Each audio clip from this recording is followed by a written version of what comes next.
Fear is creeping through a tri-state neighborhood tonight. Earlier this month, a mother and her 2 children were burned out of their home, and now neighbors say people are threatening to torch their homes.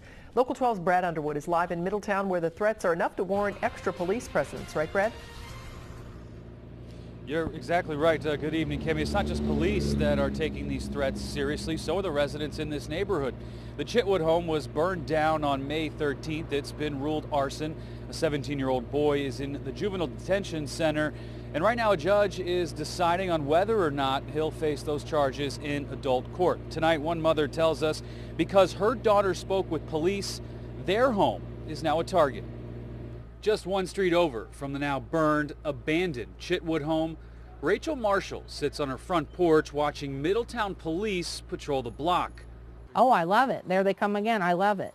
What's not comforting Marshall is the threat that her home could be the next to be burned down.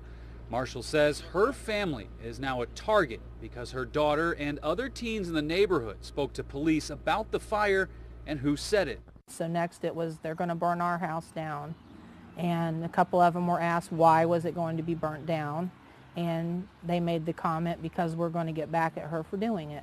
Since the fire, there's also been a shooting in the neighborhood. Now, Middletown police are running extra patrols. I had about 5 minutes to sit there and think about it, and the bicycle cops came down the street. I flagged them down, started telling him what I know, which wasn't much, and there they go again. And it's been like that all day. Mark Howard also lives on Hill Avenue. I've noticed a lot of violence in the neighborhood, crime, drugs. I think it goes a lot deeper than, what meets the eye around here. So, and I hope the extra police patrols clean up a lot of this stuff.